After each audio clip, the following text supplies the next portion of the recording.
It's been a pleasure. Thank you. I've been looking forward to this for 2 years. I bought the ticket for the Denver workshop in 2020, and COVID happened, and I survived a year of unemployment but never refunded my ticket. 2 months ago, you guys emailed me, and I'm like, yes, I will totally take it. Yes. Been looking forward to this, so thank you. Thank you for being back in person. My question is I've been rough time in life growing up, lived in a very negative household with negative parents. Yeah. And good basis for launching lots of rockets, but Yes. blah, blah, blah to that, right? Yeah, yes. I'm trying not to go back to it either. Yeah. So, and spending a lot of time at the lower end of the emotional scale. It's understandable. Yeah. So it's, Because most do respond to what's happening. yeah, That's what we're here to talk about, how to not do that. yeah. So trying to find myself not in a broken loop of where I have times and clarity, moments of, whoa, that was totally law of attraction. Like I just was thinking about it, just releasing resistance when I think thought I'd never release the resistance, but now I'm starting to realize maybe I've inched my way up the emotional scale. So it's trying to stay away from that deep, dark desire of life is hard, don't like humans, why am I here? Here's a good way to approach all of this. And find the joy in life. Because everyone relates to this to some degree, yes? What a good way for us to begin this conversation today. Because you heard us say moments ago that you have a point of attraction. And what that means is what you think, and therefore how you feel, is what you are attracting. Now, it's interesting because through all of that hard time, even some that happens recently, you're asking for improvement, and your inner being is holding focus on that. So the law of attraction is responding both to what you want and to where you stand vibrationally in relationship to it. That's why there can feel like there's a tug of war, and that's what negative emotion is. If you can stop that tug of war for a moment through meditation or some form of focus, or even by slumbering, it slows it way, way down, then you feel better because the tug of war softens. You don't feel the tension of it. So now we want to introduce into this important conversation your point of focus that goes like this. I can tell by the way I feel whether I'm letting in all I've asked for or whether I'm in the way of it. It really is only that simple. Nothing else is standing between you and anything you want. Now that's kind of hard to hear, especially when you started out with hard times, because it felt to you that hard times were coming to you and you weren't asking for them. Felt like you weren't asked for them. Who would ask for hard times? But you did, from your non-physical perspective. You said, I'm a teacher. I can't teach what I don't know. And I'm going forth, as is everyone else that's going to planet Earth at this time. I'm going forth into a variety of contrast where we are all understanding, at least at the time that we're launching in, we're understanding that we create our own reality and that we have infinite choices, myriads of choices, and that there are going to be a whole lot of people surrounding us, billions you knew, who would be believing different things, wanting different things. Talk about a sort of chaotic environment.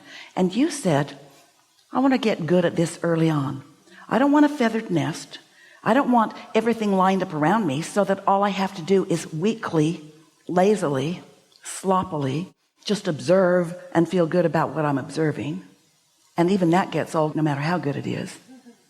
I want to know how to maintain my balance because I believe in these things.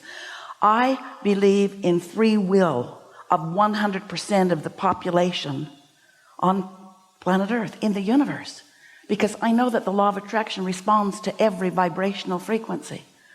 And so rather than a feathered nest, I want to be really good at focusing, which means I'm going to have to hold my vibrational tone no matter what's going on around me. Because otherwise, I will be in a trap, as so many generations that have gone before me have been, where I will be living a very conditional love, because they're not all going to behave the way I might think I need them to behave in order for me to feel good. They're not going to do it. But I want to love anyway. I don't want to be part of the world that needs to line up in segments, pigeonhole and catalog, and say, this is what we believe in, this is the right way, and therefore everyone else is wrong. And then gather a stance of pushing against what I don't want, because I know we said we'd remind you. I know that the law of attraction is responding to my own thoughts. And if I'm pushing against what I don't want, I'm attracting what I do not want.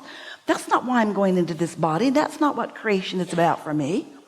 I want variety. I don't care if it's difficult. I'll figure it out as I go along. And in time, it will be hard enough for me that I will start looking for answers, and I will find them, because I know you said, from that non-physical perspective, no matter how much is going on around me, if my desire is strong enough, I will find the way.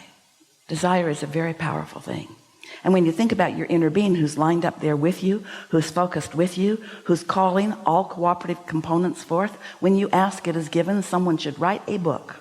When you ask, it is given. The only question is, are you a cooperative component, or are you stuck on some thought that you've been thinking for a long time, trending on, because so many, Esther talks about it with herself every day, want to be right about this.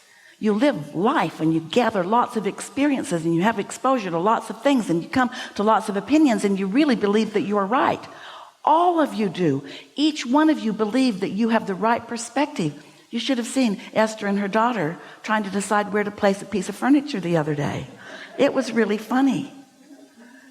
Esther came this close to saying, "This is my house."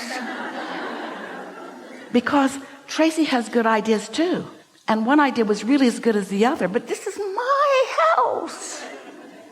And so what you want to do is find a way that, rather than needing to be right to prove something that can never be proven because it isn't in question, your value or your worthiness, you want to know instead, am I in alignment with my source energy, who is the holder vibrational frequency of all that I have become, and that all that I desire, and that all that is in the process of becoming, where I and others can see it and hear it and smell it and taste it and touch it.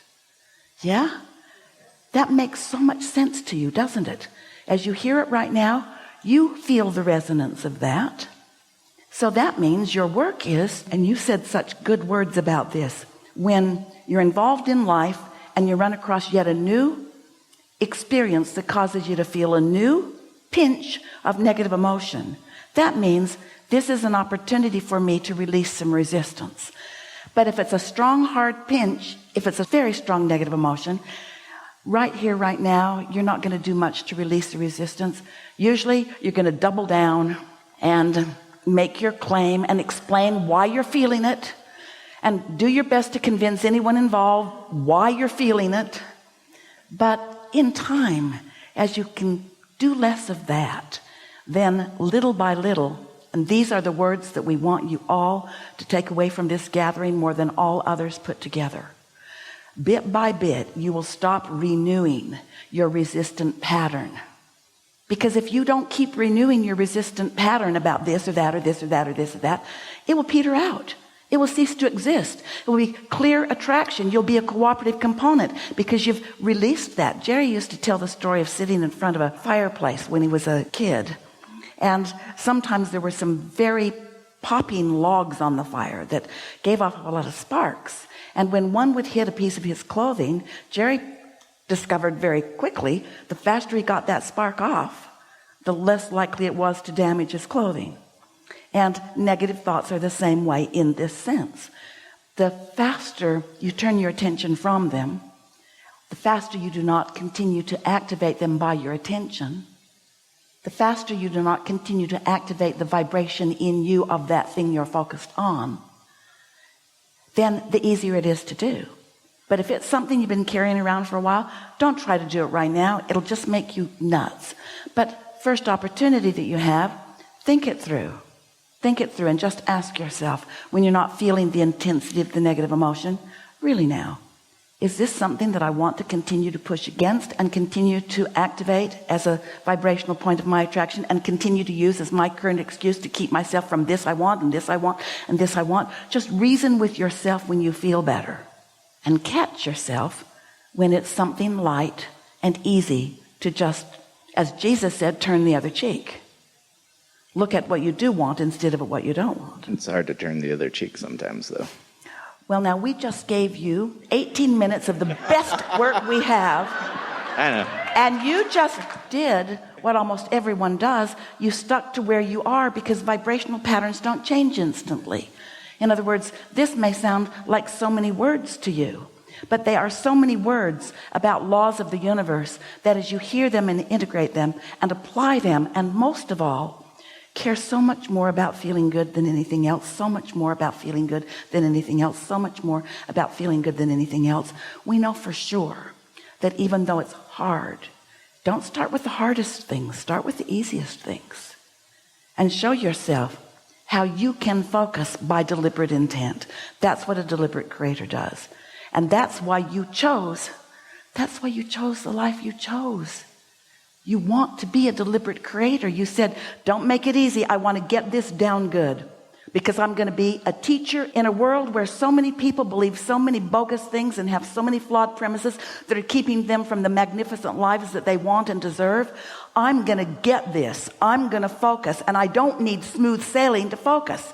I can focus and focus and focus when it's easy, connect with my inner being until I know what that feels like. Activate within myself more often than not the feeling of love, less and less feel hate or discontent or aggravation of any kind until you'll have your sea legs. You will. Thank you. Really good way to begin. Really good way to begin.